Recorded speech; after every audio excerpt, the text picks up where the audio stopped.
Buenos días, queridos amigos, ¿cómo están? Una vez más, miércoles de Criminogénesis, el Instituto Nacional de Desarrollo Jurídico una vez más les da la bienvenida y les agradece su preferencia y su atención, principalmente hoy que es 1 de mayo, que muchos están en casita descansando y que sabemos que están pendientes porque por ahí les habíamos comentado sobre este programa muy especial que vamos a tener el día de hoy, hablando de la Guardia Nacional, la realidad de la Guardia Nacional, la militarización o no.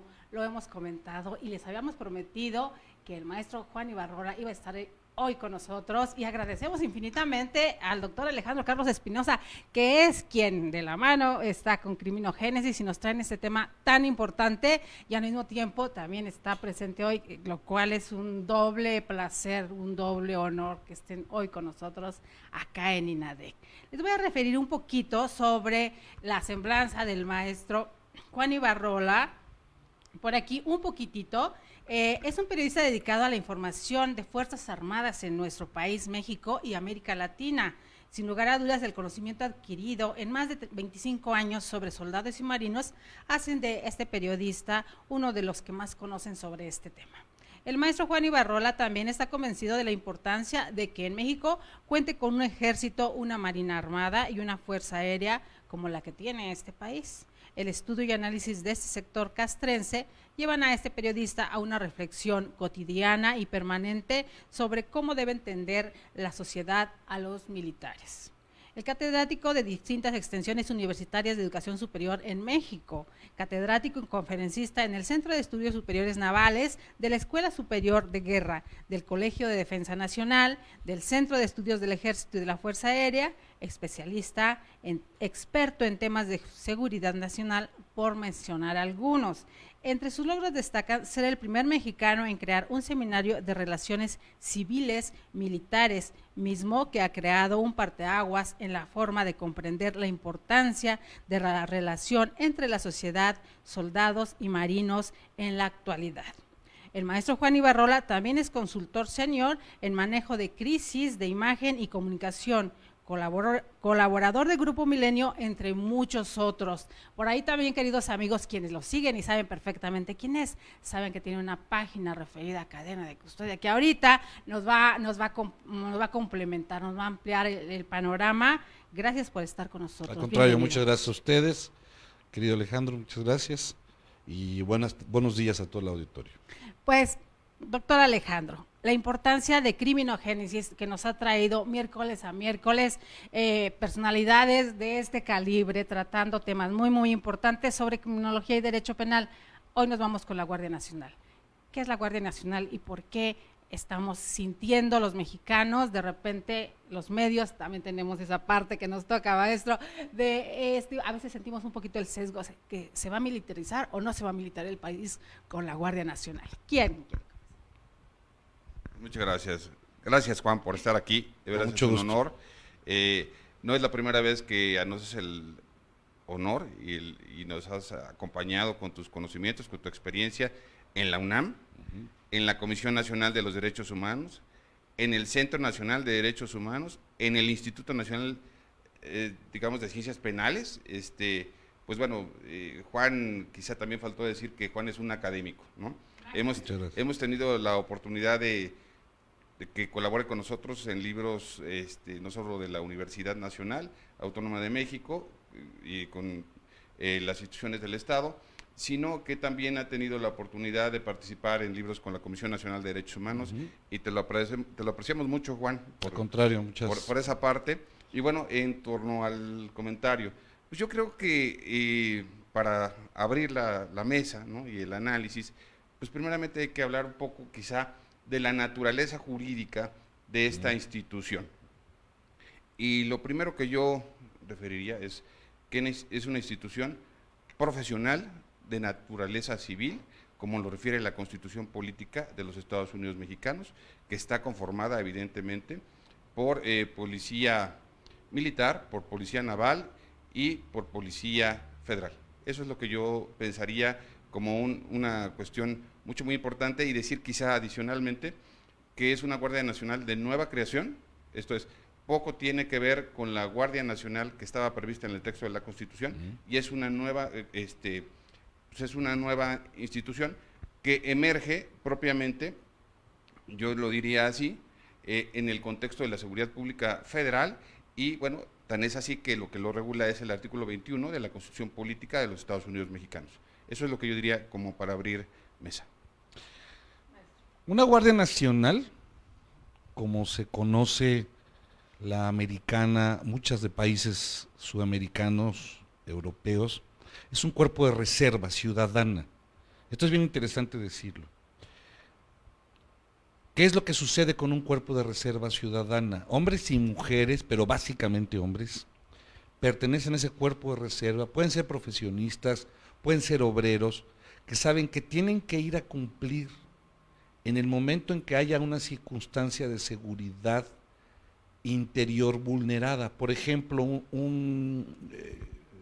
los huracanes que pegan tanto en Estados Unidos, se activa un proceso de Guardia Nacional donde un arquitecto deja de ser arquitecto para ponerse un uniforme que ya tiene, que ha recibido una instrucción previa para ir a ayudar en esa materia. Eso es una Guardia Nacional, insisto, un cuerpo de reserva, no tanto un cuerpo de reacción o un cuerpo de seguridad intermedia, que es lo que básicamente va a ser la razón de Guardia Nacional. Es decir, el mejor nombre que le pudo haber quedado a esta Guardia Nacional que tenemos ahora era Gendarmería, o era Carabineros, era un poquito tomando en función el ejemplo italiano, el chileno, el francés, el español, que tiene guardias civiles. Pero todos estos que estoy mencionando son instituciones que tienen una administración civil, en su gran mayoría pertenecen a los ministerios del interior de estos países, a las secretarías de gobernación de esos países, pero la tutela es militar. Es más, en academias militares profesionales de países existen esas armas, por llamarle, para los amigos del auditorio, un arma es una especialización en materia militar, son militares de arma, hay armas que son de carabineros, es decir, que pueden ir a estudiar y profesionalizarse como carabineros o como gendarmes, como el caso de los franceses. Creo que se le dio mucho la vuelta a encontrarle un nombre adecuado, pero básicamente eso es lo que debemos entender con nuestra Guardia Nacional. Va a ser una gran gendarmería que va a hacer labores de seguridad intermedia para poder solucionar problemas de seguridad pública que los municipios y los estados no pueden sostener. Ya lo vimos ahora en el caso de Minatitlán la semana pasada, con la puesta en marcha el viernes de la semana pasada, o lo voy a dejar así entre comillas, la puesta en marcha de la Guardia Nacional, con todavía una serie de requisitos que necesita para poder operar de manera legal. Eso es la Guardia Nacional. ¿Qué es la recomendación? Sí, disciplina militar, que no es lo mismo que militarizarla. A ver, esto es muy importante. Un cuerpo de esa dimensión, de un cuerpo de reacción, de operación, de logística, de prevención, de procuración también, de apoyo a la procuración de la justicia, como es una Guardia Nacional o como la que vamos a tener, debe de ser disciplinada a lo más que se pueda. Casi no debe de ser democrática, fíjate qué interesante. O sea, debe de ser un cuerpo donde se ordene y se obedezca. Por eso es tan importante la disciplina militar, por eso es tan importante el adiestramiento militar y la doctrina militar. Son tres cosas diferentes. Pero no porque yo insista en que se militarice, eso no es militarizarla. Militarizar es cuando tomas un cuerpo y pones a los militares al frente, bajo las leyes militares, y quitas a todo mundo, quitas secretarios de Estado, quitas diputados, quitas senadores, quitas las empresas básicas, las quitas. Eso es militarizar. Es darle a la sociedad una naturaleza militar, cosa que en México no ha pasado, híjole, desde hace siglo y medio. O sea, el México moderno no conoce esa circunstancia, por eso no hay un riesgo de militarizar, no hay un riesgo de otra cosa. Lo que sí puedo asegurar que va a ser un riesgo es de que no tenga una verdadera disciplina esa guardia. Los mexicanos siguen teniendo como su principal demanda ciudadana la seguridad. Esto es algo que no hay que olvidar. No es ir a sacar de pasta de conchos a los... Y me río porque es un sinsentido. Esos cadáveres, bueno, evidentemente las familias los querrán, pero es un sinsentido. México lo que necesita es seguridad pública. Y desafortunadamente en una gran cantidad de municipios y estados del país no lo hay. Por eso es tan urgente esta respuesta de la Guardia Nacional.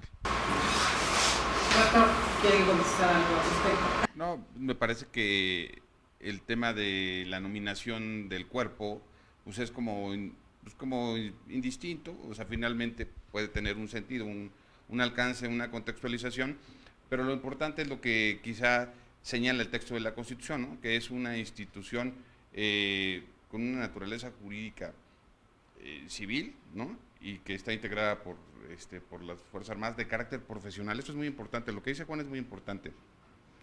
La parte de la disciplina, del servicio, de la obediencia, como ejes rectores del modelo, son fundamentales, ¿no? De suerte que aquí la parte del adoctrinamiento, de esta doctrina, yo tendría que considerar que tendrá que nacer una doctrina de esta institución denominada Guardia Nacional. Y se tendrá que construir, así como en su momento se construyó la militar, la naval, ¿no? O en su momento se construyó la de la Policía Federal, así se tendrá que construir una doctrina que esté basada en los valores, en los principios, en los fines, en los objetivos y en el mandato constitucional, claro, fundamentalmente, ¿no? Es lo que yo pensaría.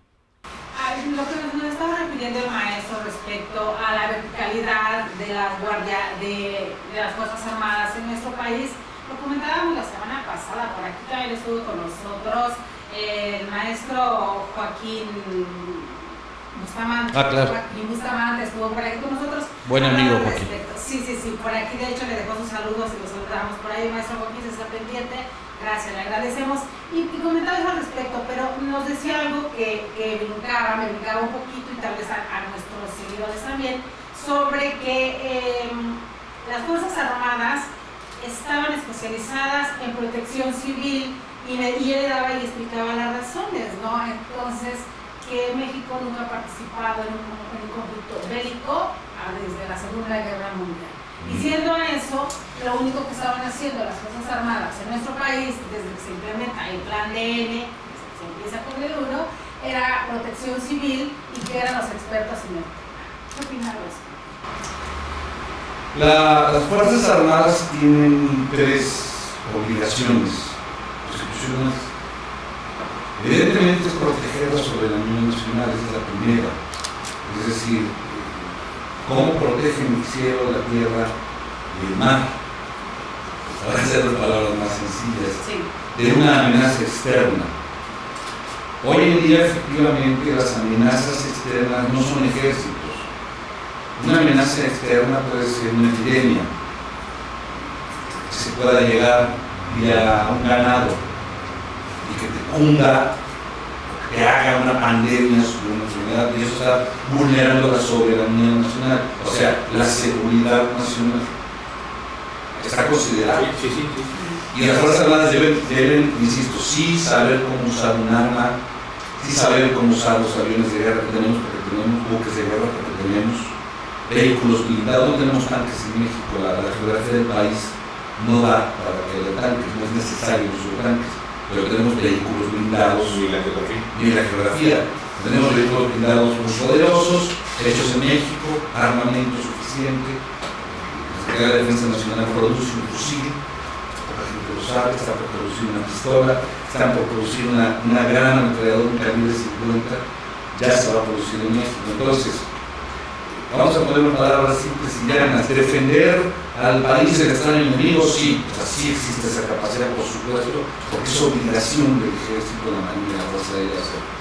Luego viene otra obligación constitucional, que es la de proteger a la ciudadanía en ciertos o en determinadas situaciones. Por ejemplo, un desastre natural, por ejemplo, una manifestación pública que se convierte en un tema violento.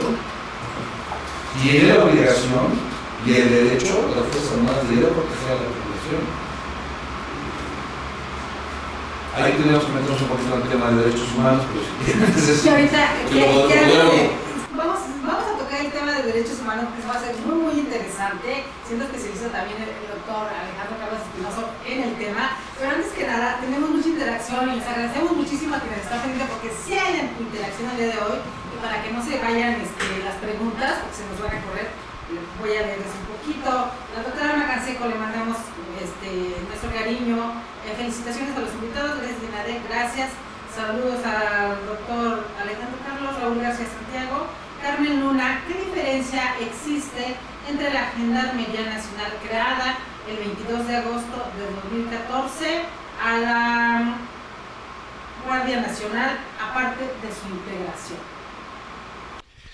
Bueno, legalmente no tiene diferencia, es decir, es un cuerpo de seguridad intermedia, o para resolver problemas de seguridad intermedia, como bien lo quiso hacer Gendarmería, y es un cuerpo que va a fortalecer, quizá, es a lo que le están apostando, aunque Gendarmería sí lo hizo, van a fortalecer otras instituciones, es decir, no solamente es un cuerpo de seguridad, sino de desarrollo de otras instituciones o de otras actividades comerciales, económicas, hasta financieras.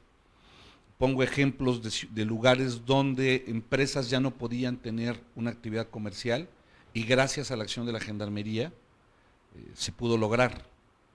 Lo que viene ahora es en masa, ahora viene muy grande y viene comenzando, de aquí yo lo estoy viendo por lo menos los próximos 4 o 5 años, a que sí va a estar conformada por Policía Militar, por Policía Naval y por Policía Federal, coordinada, cosa que la Gendarmería no, era un cuerpo estrictamente con un pie veterano, es decir, con una inclusión de hombres y mujeres nuevos. Hoy no, hoy ya vas a tener Policía Militar con gran experiencia en calles, Policía Naval con gran experiencia en las calles y Policía Federal con una vasta y gran experiencia también en las calles. Van a estar coordinados. Se tendrá que ver el tema de los mandos, quién va a mandar y todo esto, pero bueno, no es tanta la diferencia orgánica. Lo que va a existir ahora es un gran cuerpo de respuesta para seguridad intermedia en el país, para el desarrollo de muchos lugares en el país que no están teniendo desarrollo y que tienen la necesidad de que los apoyen una nueva institución, como es el caso de la Guardia Nacional. Creo que con esta respuesta, Carmen Luna, también queda explicada la pregunta que hace Armando Osorio. La Guardia Nacional, desde su perspectiva, traerá más beneficios que complicaciones a la sociedad mexicana. Yo creo que queda explicado un poco, ¿o quiere hablar un poco más ahí? Pues no, por supuesto que son más beneficios, digo, todo lo que sea una institución de Estado que esté bien hecha desde un inicio, que tenga una certidumbre jurídica de esos tamaños que va a tener Guardia Nacional, por supuesto que va a beneficiar a la gente. Sí, hay que dar un voto de reconocimiento, entiendo yo, a las instituciones del Estado, ¿no? Seguro. Okay. Alexis Rosas, gracias Alexis. ¿Cómo será financiada la Guardia Nacional y cómo estará distribuida territorialmente? ¿De la misma manera que las Fuerzas Armadas? No, las Fuerzas Armadas tienen el país dividido militarmente en 12 regiones, navales son 8, y de ahí se dividen en zonas militares y navales, y aéreas también, perdónenme. No, aquí lo que van a hacer es ya se anunció, se dividió el país en 236 puntos, 238 puntos, donde se van a mandar, dependiendo el nivel del problema de seguridad, ojo, aquí el arranque de esta guardia va a ser, en primer lugar, a temas de seguridad, y entonces van a empezar a analizar, bueno, espero que ya lo tengan, dónde están los mayores problemas, ya lo vimos en el caso de Veracruz, para mandar a esas regiones, dependiendo del tamaño del problema, a una cantidad mayor de gente o menor, según cómo esté el problema. Creo que vale la pena comentarlo y ojalá concuerden los amigos del auditorio. No es la Guardia Nacional la respuesta única. Claro. O sea, si no hay policías municipales y estatales profesionales, con rutas profesionales claras, poca gente sabe que en este país 3 de cada 5 policías nunca ascienden en su carrera policíaca. Esto ahorita nos va a platicar a qué se debe, porque yo creo que son muchos factores lo que intervienen en esto. Por eso sí creo que la Guardia Nacional debe tomarse como una buena medida, sí. Que va a ser una institución de Estado, ese es el deseo, ojalá que lo logre ser, para que no pase, Alejandro, lo que siempre ha sucedido con Policía Federal Preventiva, con Policía Federal, luego se hizo Secretaría de Seguridad Pública Federal, luego la quitaron para crear la Comisión Nacional de Seguridad. Claro. Entonces no puede andar viajando en el ánimo del proyecto político de un grupo, una institución tan necesaria para el país, que si no la fortalecen, Policía Municipal, y en esto quiero ser muy claro, Policía Municipal y Policía Estatal de nada sirve. O sea, no vas a tener nunca la cantidad de elementos para poder responder al problema de seguridad si no se apoyan en las policías municipales y estatales, que desafortunadamente en su gran mayoría están desactualizadas, son corruptas, no tienen recursos, no tienen instrucción, no tienen sentido de pertenencia a esos elementos que pertenecen a esas corporaciones.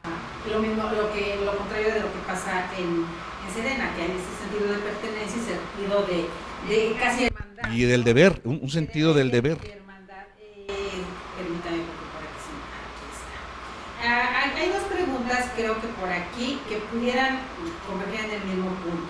Raúl García Santiago, ¿cuál es el proceso judicial que llevaría la Guardia Nacional en caso de incurrir en delitos que afecten a la sociedad? Nos dice Raúl García Santiago. Y Omar Quintero Rodríguez, creo que amplía la pregunta, porque dice, ¿qué garantía tenemos los mexicanos de que la Guardia Nacional respete los derechos humanos en las operaciones que hagan o realicen? Yo creo que va hermanada la pregunta. Pues bueno, no sé, a mí me da la impresión de que el texto constitucional aclaró esta parte de manera total, ¿no? En el momento en que da una naturaleza jurídica a la institución. Evidentemente, los miembros de la Guardia Nacional que en ejercicio de sus funciones cometan un delito o se vean involucrados en un delito, estarán sujetos al Fuero Constitucional Federal. Esto es, estarán bajo la investigación de la Fiscalía General y obviamente serán juzgados, si ese fuera el caso, por la justicia, por los jueces federales, por el Poder Judicial de la Federación. Obvio, la apuesta es poner ahora sí que todos los elementos, todos nuestros votos, porque se alcancen los estándares internacionales en el marco del derecho operacional, ¿no? Esto es, que se conozcan por parte de estos integrantes los protocolos de actuación básicos en materia de uso de la fuerza, por ejemplo, en materia de primer respondiente, y obviamente se tendría que pensar en una capacitación, entiendo yo, permanente, ¿no? Continua de estos cuerpos, para que en un momento dado respondan a lo que ya establece, pues, por ejemplo, por decirlo así, porque es la norma que además se va a aplicar, el artículo 132 del Código Nacional de Procedimientos Penales, que establece las obligaciones del policía, que de alguna manera, por como lo trata el texto constitucional, pues sería una suerte de policía con otro nombre, ¿no? Pero finalmente tendría esa característica de estar sujeta, desde el punto de vista de la pregunta que hace ahora acá en el planteamiento, tendría que ver estrictamente con a quién tendrían que responder jurídicamente frente a la participación de un delito. Cuestión diferente a si participara un militar, ¿no? Sabemos que la regla, por ejemplo, con los militares es muy clara. Los tribunales militares, por supuesto, subsisten, ¿no? Me parece que la única regla de excepción sería cuando existieran víctimas civiles. En los demás casos, las facultades de extensión, la facultad de atracción, ¿no? Sigue vigente, y bueno, y hay que decirlo también, en la justicia militar ya tenemos un gran progreso a partir de 2014 con pues bueno, hay que señalarlo, ¿no?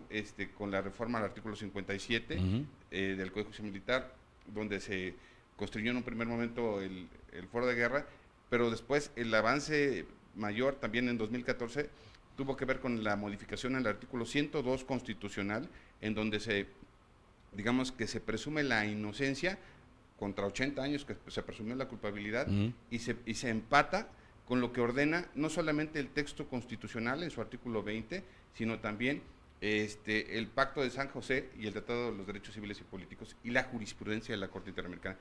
Y en 2016, que a mí me parece que ese fue el mayor progreso, se crea el Código Militar de Procedimientos Penales, que por cierto, Juan, gracias por tus palabras en ese código que se editó.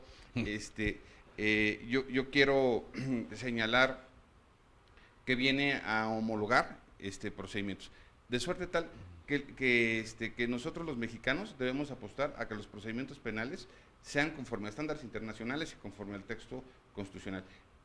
Y no nos debe dar, no debiéramos tener desconfianza, por ejemplo, en la justicia federal. Al contrario, yo creo que habría que apostarle a la confianza que tendrá la justicia federal para el caso que ojalá sean los menos casos en donde se vean involucrados miembros de esta nueva corporación en problemas legales penales.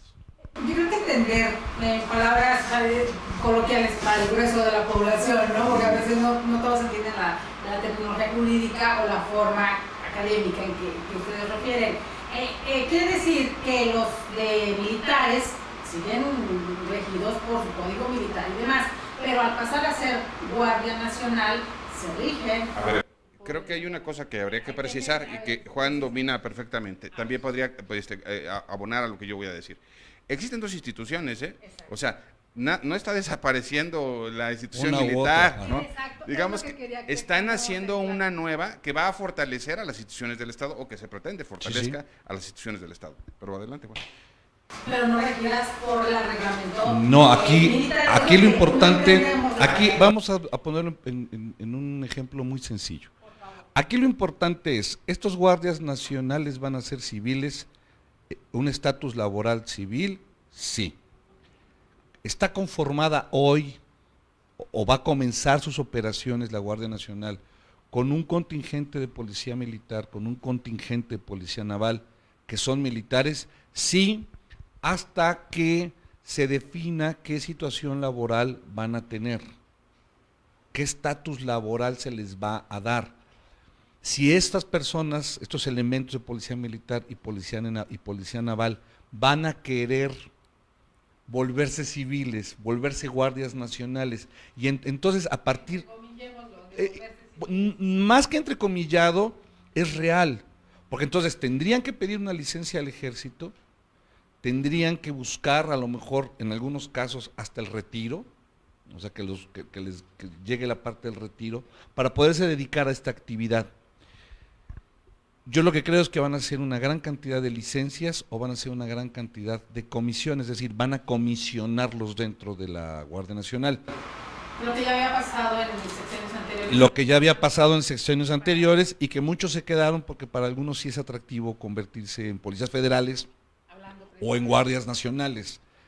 Aquí lo importante es que no debe de existir ese miedo de entrada de la sociedad a un posible abuso o a un posible exceso. No, yo creo que se está conformando también esta Guardia Nacional. La presencia de su comandante, que es el general Rodríguez Bucio, le va a dar un componente militar de instrucción, de doctrina, de disciplina, pero sobre todo del respeto a los derechos humanos. Poca gente sabe que la primera institución federal de este país, ni siquiera federal, de todo el país, que tuvo una dirección de derechos humanos fue el ejército. Sí, muy poco lo saben, pero ese es el gran problema, maestro querido, porque el resto de la población no lo entiende, no lo sabe, y en las redes sociales literal lo dicen. En cuanto marinos y verdes anden en la calle, empiezan las muertes. Entonces se crea una casi psicosis y se empieza a hablar de más. Totalmente. Por eso, el precisar de qué se trata cada una con ustedes que saben la situación real para poder entender. Y precisarlo también, esos datos también tú los conoces, en los últimos 10 años, hasta el 2018, esto ya no es dato del 2019, los últimos 10 años, es decir, del 2008 al 2018, la Comisión Nacional de Derechos Humanos recibió más de 140,000 denuncias por abusos, o por supuestos abusos cometidos por personal militar. De esas casi 140,000 denuncias, solamente 127 se hicieron recomendación. O sea, no 127,000, 127. ¿A qué se debe esto? a que hay una gran cantidad de denuncia que no funciona, que no aplica.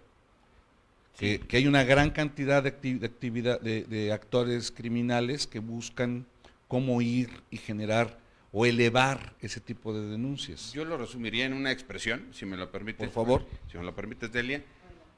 Una queja no es igual a una violación a derechos humanos. Ujú. O sea, y cuando se utilizan, a veces, porque a veces ocurre, ¿no?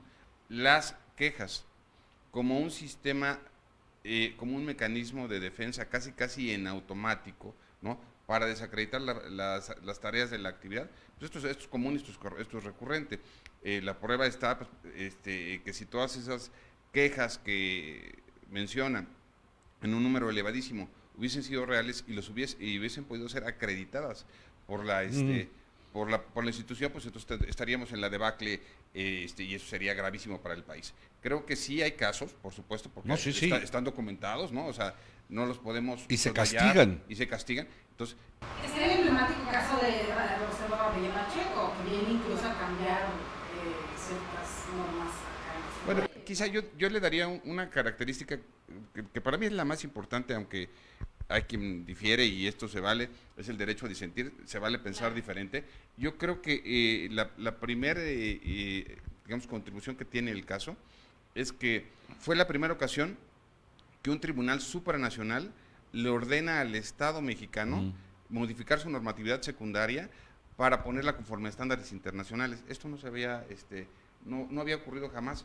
Y bueno, finalmente, ¿cómo veo yo las sentencias de la Corte Interamericana?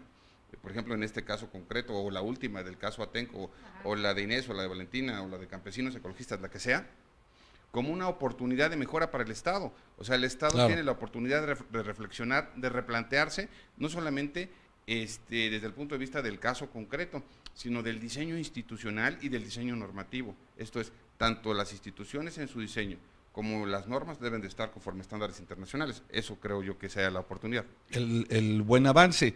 Y bueno, entender también que no es la búsqueda de violar derechos humanos por parte de un soldado, por parte de un marino. Ahora, ¿a qué vamos a ir como sociedad? ¿Qué vamos a recibir de parte del Estado mexicano? Ya no un cuerpo de soldados y marinos y pilotos que están haciendo labores de coadyuvancia a la seguridad pública. No, vamos a tener un cuerpo civil que se va a llamar, o que se llama Guardia Nacional, con todas sus características, con toda su certidumbre jurídica, con toda una fortaleza también para que no haya abusos, para que esos nuevos elementos no abusen de la gente. Y yo sí quiero dejarle ese voto de confianza. Las cosas que están pasando en materia de seguridad en este país son muy graves ya, muy graves. Sí, claro. Hay una combinación del crimen con la violencia, que no necesariamente un crimen lleva violencia. Desafortunadamente los niveles de violencia del país se han aumentado también de una manera impresionante. Esto significa una gran descomposición dentro de los grupos criminales que necesitan una respuesta del Estado. ¿Va a ser Guardia Nacional una de esas respuestas? Sí. No necesariamente con el poder para salir y violar derechos humanos o cometer abusos. Yo creo que eso va a estar sumamente vigilado por parte del propio presidente de la República, del secretario de Seguridad Pública y Protección Ciudadana, quien por cierto es el responsable de la Guardia Nacional. Mucha gente... Sí, organizaciones de la sociedad civil. Organizaciones de la sociedad civil, colectivos, la propia Comisión Nacional de Derechos Humanos. Las instancias judiciales, que finalmente son los jueces, ¿no? Que son defensores naturales de los derechos humanos. Yo creo que va a haber una reacción por parte de y además del diseño del propio texto constitucional, que establece en el artículo 1 en su párrafo 3, que es obligación de todas las autoridades respetar los derechos humanos. No, pero Okay. dice que Si quieres hablar, que un poquito más a sí. detalle. Sí, yo creo que sería como esa parte donde no solamente es una fuente, digamos que de contención y de respeto a los derechos humanos, sino que tendríamos que hablar de las organizaciones de la sociedad civil, que tendríamos que hablar de las instituciones, organismos no jurisdiccionales de derechos humanos, tendríamos que hablar del aparato judicial y por supuesto también tendríamos que hablar de todas las autoridades y de esa cultura que permea, porque a mí me consta permea, ¿no? En las instituciones a través de la transversalidad en la formación, en la capacitación, en el respeto a los derechos humanos. Digamos que se está trabajando en una cultura de respeto a los derechos humanos como una constante por parte del Estado mexicano. O sea, no creo que exista ni cerca una intención de vulnerar los derechos de esa manera. Hay un tema que a mí me preocupa mucho en ese sentido, pero que es al revés, es decir, ¿cuál es el respeto a la autoridad en este país? En México estamos viendo que el pueblo bueno, como dicen por ahí, sale a enfrentar a Fuerzas Armadas. ¿Quiénes? Los guachicoleros. ¿Quiénes? Los que roban los trenes. Parte del pueblo que, mandados por los grupos criminales, dicen niños y mujeres enfrentar a las Fuerzas Armadas, enfrentar a las policías. Yo creo que uno de los aspectos importantes en el tema de la Guardia Nacional es precisamente que hagan valer esa autoridad. Me estoy metiendo, como dices tú, en un terreno resbaloso, querido amigo, pero Coloquialmente dirán en camisa de 11 varas. sí, y sí, ¿por qué? Porque quiero meterme de lleno, no entiendo, quiero meterme de lleno en ese terreno resbaloso. En México ya no se impone la autoridad. Cuando es legal el uso de la fuerza y la violencia, Claro. cuando ya estás determinando, como actor del Estado, y sobre todo en el caso de la policía, dejemos a las Fuerzas Armadas a un lado, pero ya lo estás determinando que hay una comisión de delito, que está pasando algo. Hay videos que se circulan en las redes que son verdaderamente tristes. Hay uno de un policía auxiliar del metro que se da de golpes con un vendedor ambulante, y con un golpe el ambulante lo noquea al policía. Acaba de morir uno a las 10 del metro. Acaban de aventar uno a las vías del metro. ¿Cuántas de estas cosas también suceden en estados de la República y en municipios donde la gente no tiene respeto a la autoridad? Y donde también la autoridad municipal, estatal y en algunos casos federal no se ha ganado ya ese respeto ni esa confianza. Esto es uno de los puntos importantes que debe de tener la Guardia Nacional, entender que la ley se impone Y que la autoridad se respete. y que la autoridad se respeta. Exacto, pero ahora es un momento de coordinación. Aquí, ustedes que son los expertos en el tema, pudieran comentarnos qué porcentaje hay de la participación de los diferentes organismos. Hablando de SEDENA, hablando de SEMAR, hablando de Policía Federal, ¿qué participación tiene cada uno en esta Guardia Nacional? ¿Qué están aportando a más de la infraestructura? Porque hasta donde entendemos, parte de la infraestructura de las Fuerzas Armadas también de entrada va a ser utilizada. Como el proyecto original es que sí tuviera un mando militar, por llamarlo de alguna manera, ¿no? Hoy va a tener un mando militar civil, pero el proyecto original era que efectivamente un general en activo o un almirante en activo pudiera ser el comandante de la Guardia Nacional y que tuviera un carácter y mando estrictamente militar.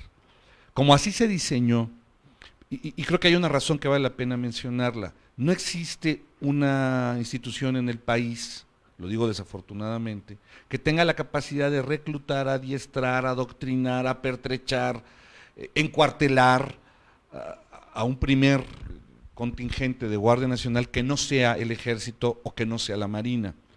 Por eso la pregunta es muy oportuna.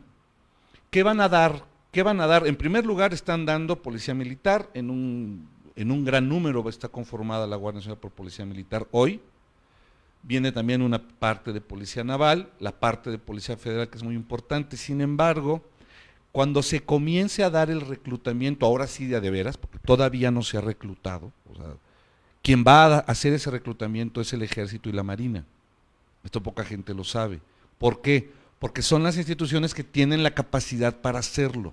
Y esto también se presta a la percepción de la militarización, que los van a adiestrar y los van a hacer. Yo no conozco una otra institución. La Secretaría del Trabajo, lo digo con respeto y responsabilidad, no tiene esa capacidad para hacer un reclutamiento de este tipo. ¿Por qué? Y nuevamente, con mucho respeto, estás formando una generación de guardias nacionales, de policías, de gendarmes, como les querramos llamar, que necesitan pasar por una serie de requisitos para poder llegar a hacer eso. El primer contingente que se piensa reclutar es de 20,000 hombres. Para poder tener un reclutamiento de 20,000 hombres o 20,000 efectivos, por lo menos necesitas entrevistar a 50,000 personas o más, por lo menos. Por eso te dije, es importante entonces lo que piensan hacer. ¿Qué más va a dar el Ejército y la Marina? Uniformes por una fábrica de vestuario que tienen. Las fábricas de vestuarios de la Secretaría de la Defensa va a salir mucho más barato que sea así. Los tienen que adoctrinar, adiestrar en el uso de las armas, armarlos, amunicionarlos, y algo muy importante, ¿dónde va a estar su seguridad social? El presupuesto que van a necesitar, porque para tener, vamos a decir, estos 20,000, lo deben de multiplicar por lo menos por 3, porque esa persona o ese joven, o hombre o mujer que llegue a pertenecer a la Guardia Nacional, pues necesita seguridad social para él, para su papá, para su mamá, en algunos los que lleguen casados para la esposa y para un hijo por lo menos. Por eso se tiene que multiplicar por 3. Se pensó en cierto momento que se adhirieran al Instituto de Seguridad Social de las Fuerzas Armadas, al ISFAM, pero pues no hay esa capacidad. No alcanzan las canicas. No alcanzan las canicas para todo esto. Falta por ver lo que van a hacer las Fuerzas Armadas. A tu pregunta, es porque son la única institución que puede hacerlo. ¿Falta recursos? Sí, mucho. La seguridad es lo que más cuesta en un estado, en un país, lo que más cuesta. Por eso falta mucho recurso, y ojalá se los den. Ojalá, insisto, y esto lo digo con mucho respeto y responsabilidad, ojalá no quede en lo que fue la Gendarmería de Peña Nieto. Y no porque no haya funcionado, funciona la Gendarmería de Peña Nieto, claro que funciona. Y al contrario, yo creo que hay que reconocerles la labor tan de sacrificio para el pequeño contingente que son y todo lo que hicieron. Pero ese es precisamente el punto. Un esfuerzo de Estado no debe de quedar minimizado, o no debe de quedar en el decir, ya no tengo presupuesto, pues ya que se quede así. No, porque es una necesidad ciudadana. Aquí viene otra cuestión, recursos humanos, hablando de la otra cuestión, la profesionalización, decían en su momento. Precisamente en el número 14 de Criminogénesis hay un artículo de la maestra Yolanda Martínez, la doctora Yolanda Martínez. Sí. Entonces, ahí habla de la importancia de la psicología del primer responsable. Y de repente nos damos cuenta, ¿quiénes de los que van a integrar la Guardia Nacional de parte de cualquiera de las instituciones que van a aportar elementos tienen la preparación real y necesaria que se está necesitando respecto a cuestiones de derechos humanos y esta profesionalización que necesita el primer respondiente para la Guardia Nacional? Si me permites, creo que es bien importante, pero yo no me preocuparía por eso. Simple y sencillamente porque esta primera etapa de Guardia Nacional, tiene muchos elementos de Policía Federal que sí tienen la preparación para ser primeros respondientes. Tienen la formación, la experiencia, la capacitación, ¿no? Y en el caso de derechos humanos, por la parte laboral, confío plenamente en la preparación que tienen soldados y marinos en ese sentido. Poca gente sabe que tienen una cartilla de derechos humanos, es obligación traerla por el uniforme. Es una cartilla que existe, es un documento, con mucho gusto les comparto personalmente. Pues es un documento. Sí, la conozco, me tocó participar bueno, en el escenario de. Pero yo sí quiero muy aquí a mi amigo, mi maestro, no se lo vamos a dar ahora borracho, pero me manda 2, por favor. Pero es importante decirlo. También al ingeniero, sí es importante decirlo. O sea, cada militar, cada marino trae esa cartilla de derechos humanos. Aquí nos dice Hernando Osorio, perdón que lo interrumpí, maestro. ¿De qué manera va a actuar la Guardia Nacional en caso de que llegue a darse un conflicto entre civiles? Es decir, ¿actuarán en base a la disciplina militar o va a existir una actuación más flexible para la sociedad? Esto creo que es una de las grandes preguntas, por eso yo insistía mucho. El gran paradigma que va a tener esta Guardia Nacional es cómo va a responder ante situaciones, cómo va a imponer su autoridad y cómo va a hacerse respetar como una institución de Estado. Lo que pasa es que creo que estamos mal confundiendo, perdónenme, estamos confundiendo ya lo que son esas realidades, es decir, mi obligación y mi derecho ciudadano. Hablo del ciudadano. Pero es que esa es la percepción, de eso se trata. Que a veces hablamos, cuando ya estamos, no sé, 2, 5 escaloncitos más arriba, pero el resto de la población no logra entender de qué se está tratando el asunto y tiene estas... Y básicamente, pero a lo que quiero llegar es que el ciudadano común y corriente, como yo, como tú, no tenemos ya claro cuáles son nuestros derechos y cuáles son nuestras obligaciones ciudadanas. Faltarle el respeto a una autoridad no es un derecho, ¿eh? No, claro que no. Y sin embargo se hace, fíjate, ese es a donde yo quiero La llegar. civilidad perdida. Exactamente. ¿Qué Estado entonces quieres? ¿Qué respuesta del Estado quieres si tú no lo respetas? Si tú no te estás... El civismo lo aceptaban hace cuánto. Bueno, estoy de acuerdo. Esto es muy grave lo que estoy diciendo. O sea, no lo veo yo tanto por el tema de la institución del Estado, lo veo más por el lado de la ciudadanía.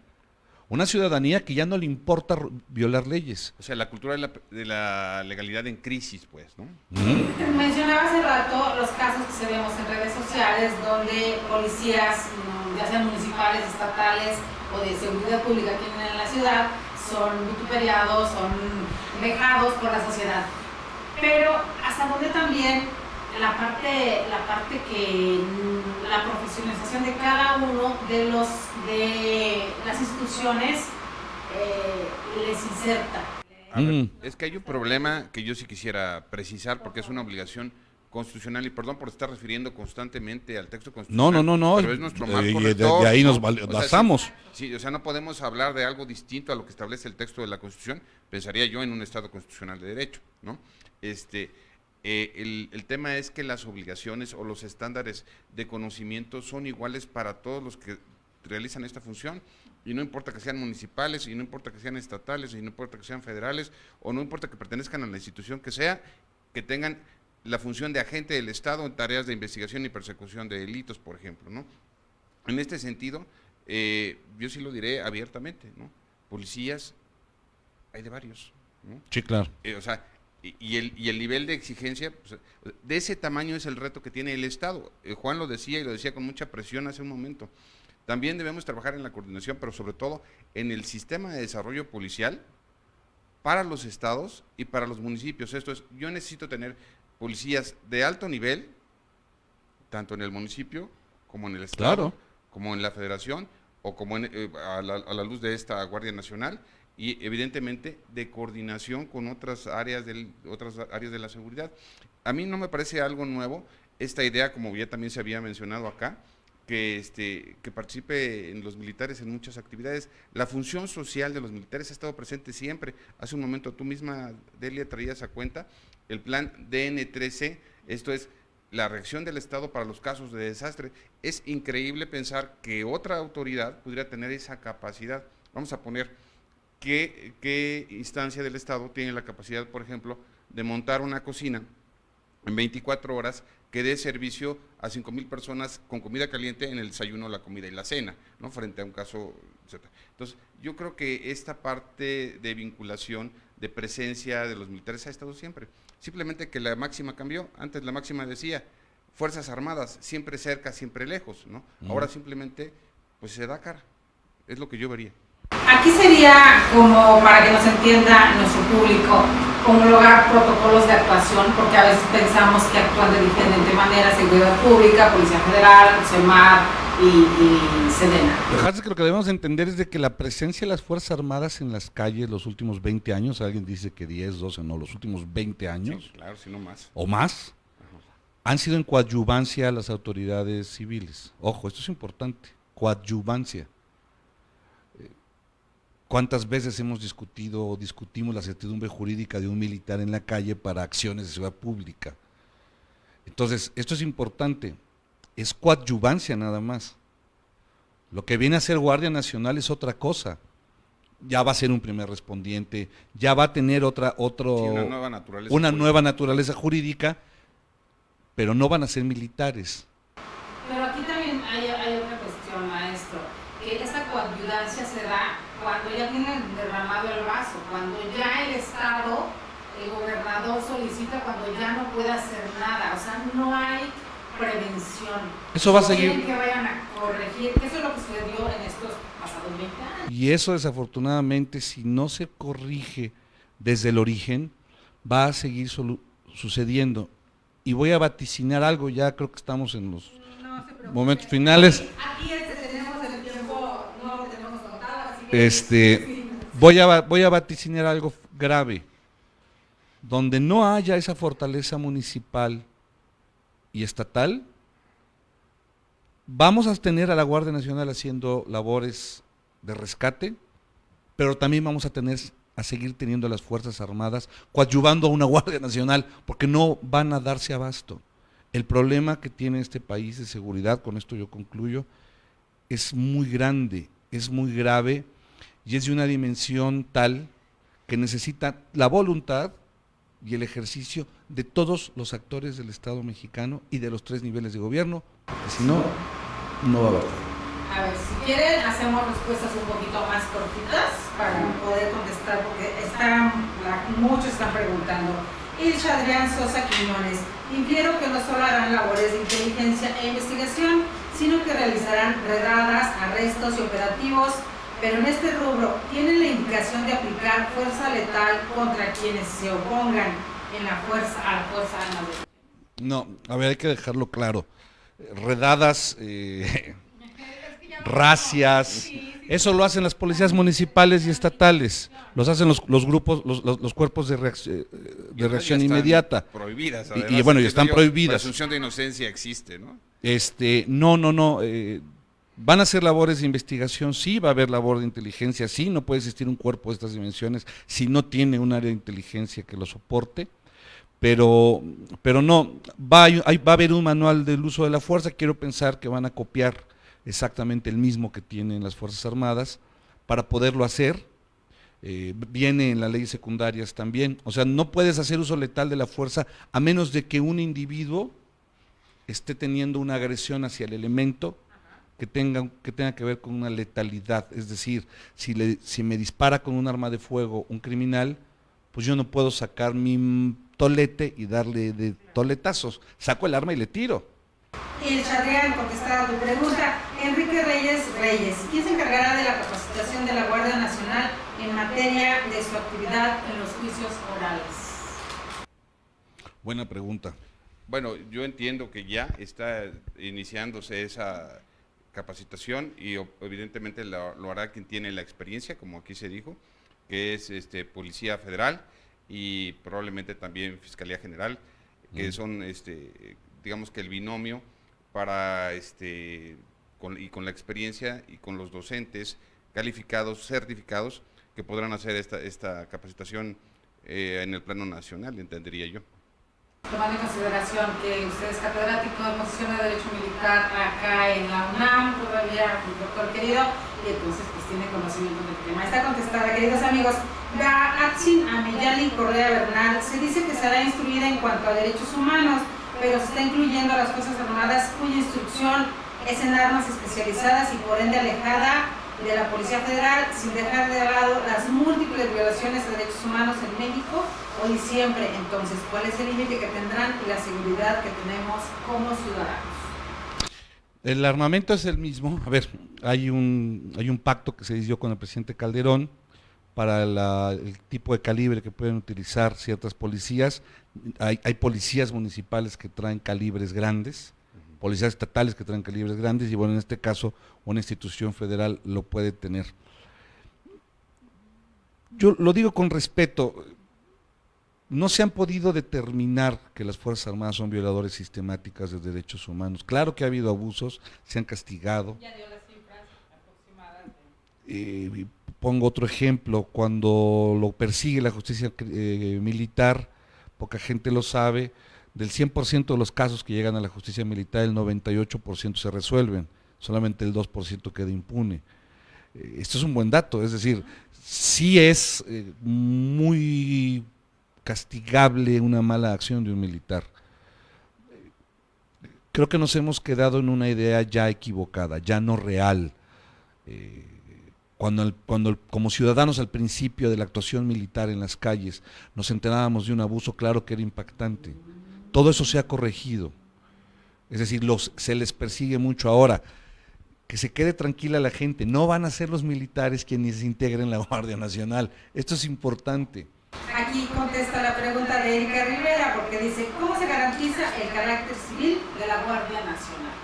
Bueno, entrada por la conformación, la propia Constitución ya lo marca así, y aquí es un tema simple y sencillamente, voy a ser muy simplista, pero es tan simple como el estatus laboral.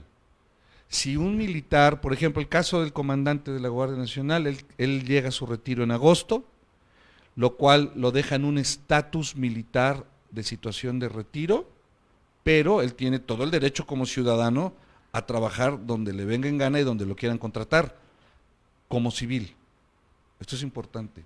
Su estatus es civil, no militar. Entonces, así está garantizado. Quienes van a ver reclutamientos. No van a llegar militares a esos reclutamientos, van a llegar civiles a esos reclutamientos. Los que están ahorita van a tener que definir cuál va a ser su situación laboral. Es decir, si van a quedar dentro del ejército, si se regresan a ser policía militar o si pasan a formar para irse de Guardias Nacional en un estatus civil. Alejandra Esquivel, ¿la Guardia Nacional contempla mecanismos de alternancia o de control para evitar la corrupción de sus integrantes con el crimen organizado? Sí, lo tienen muy identificado y es precisamente, espero que se pueda modificar después por ahí algunas leyes, pero ya existen en el sentido de que si un elemento policíaco se colude con criminales, la pena es mucho mayor. Sí, bueno, de hecho, no solamente un elemento policíaco, o sea, cualquier servidor público que sea involucrado en un delito es política criminal de Estado, ¿no? Simplemente tendrá una pena de mayor carga, porque bueno, imagínate un agente del Estado responsable de la seguridad que se hubiera involucrado en un tema de estos, pues evidentemente ese delito es un delito grave, ¿no? La pena crece. Y por aquí, felicidades, manda el maestro Cosme Licona por las aportaciones del maestro Ibarrola y del doctor Alejandro Carlos Espinosa. Un tema de gran importancia. María Isabel Hernández Carrillo les manda saludos. Maestro Ibarrola, ¿podrá indicar la importancia que tiene la Guardia Nacional en el contexto de los derechos humanos? Dice el maestro Cosme. Sí. Creo que, insisto, debemos de revalorizar y reconceptualizar lo que es la actuación de ciertos agentes del Estado mexicano para la protección de los derechos humanos. La Guardia Nacional va a cuidar ese componente como su primer fortaleza, es decir, y déjenme ponerle también un componente político.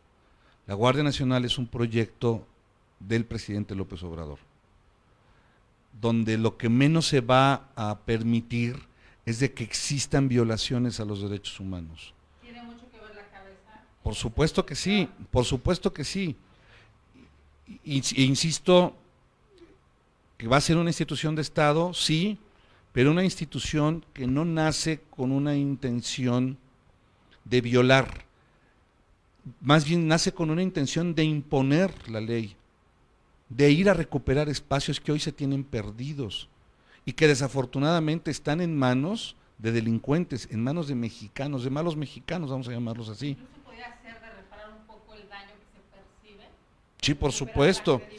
Ya hubo un gran trabajo, y esto hay que reconocerlo, de la Policía Federal los últimos 6 años, hubo un gran trabajo, cómo se profesionalizó, cómo se limpió, cómo mejoró una Policía Federal, hasta en sus actuaciones. Y ahí hay un camino andado, pero efectivamente, o sea, esta Guardia Nacional viene a recuperar espacios, no con la misiva de violar el derecho humano, no, con la misiva de imponer una ley para devolverle un espacio a la ciudadanía que hoy no tiene, hoy está en manos de la delincuencia. Me hablaban hace poco, y ya con esto me despido, tengo que tomar un vuelo en un ratito, pero es importante decir esto, la gente hablaba de que con un mando militar la Guardia Nacional iba a imponer toques de queda. En este país las Fuerzas Armadas no imponen toques de queda. Nada más le pregunto a los amigos que nos estén viendo en ciertas colonias de Ecatepec si después de las 9 de la noche pueden salir de sus casas, porque los que imponen los toques de queda son los criminales. Sales de tu casa y sabes que te van a robar o que no vas a regresar. para terminar ya, porque nos dice por aquí la doctora Valeria Canseco, hablen por favor de aquellos funcionarios que toman las decisiones e instruyen a los policías que deben acatar las instrucciones. Molesta observar operativos de policías para infraccionar y no para darte seguridad. Soy testigo de las buenas prácticas realizadas por los policías en operación, pero creo que quienes toman las decisiones,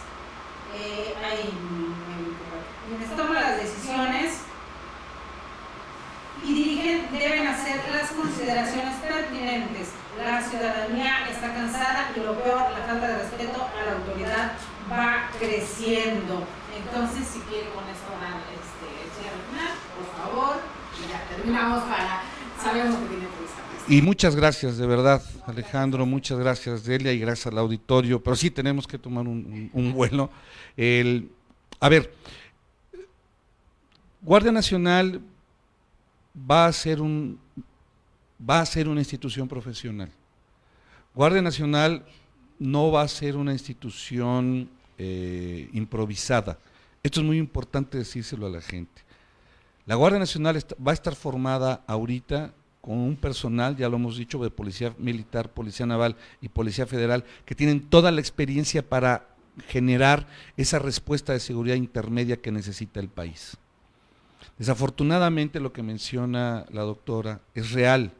Existen una gran cantidad de lugares en el país operativos, diseñados, mal diseñados, para que en vez de que el ciudadano se sienta protegido y coopere, no, más bien se sienta vulnerado, se sienta amenazado, porque no están cuidándome a mí, están viendo qué es lo que no estoy cumpliendo. Y se percibe como toque de queda. Y se percibe, pues desafortunadamente, pero bueno, tiene que ser. Está probado que muchos de estos operativos bajan los niveles de crimen, sobre todo en transporte público. Uno de los principales problemas de seguridad pública que tiene el país es en el transporte público, los asaltos al transporte público. Por eso es muy importante luego generar este tipo de operativos. Creo yo que la ciudadanía debería de sentirse más bien tranquila y segura porque existe. Sí lo han demostrado, bajan los niveles de crimen. Bueno, pues nada, solamente decir que en efecto tenemos que dar ese voto de reconocimiento a las instituciones del Estado. Creo que pues la mejor prueba será la que dará el tiempo, ¿no? El resultado. Hay que apoyar, hay que fortalecer y sobre todo algo que quizá no se dijo acá, pero sí hay que destacar, apostarle también a la coordinación entre las instancias del Estado y obviamente a impulsar la cultura de legalidad, el respeto a los derechos humanos y finalmente la buena relación entre las instituciones. A mí me parece que, por ejemplo, la Comisión Nacional de los Derechos Humanos podrá hacer un buen trabajo de acercamiento, de proximidad con estas tareas y pues nada, el paso está dado, digamos, la institución está creada, ¿no? Y ahora pues, a apoyar, a fortalecer y a profesionalizar. Sería mi participación. Muchas gracias.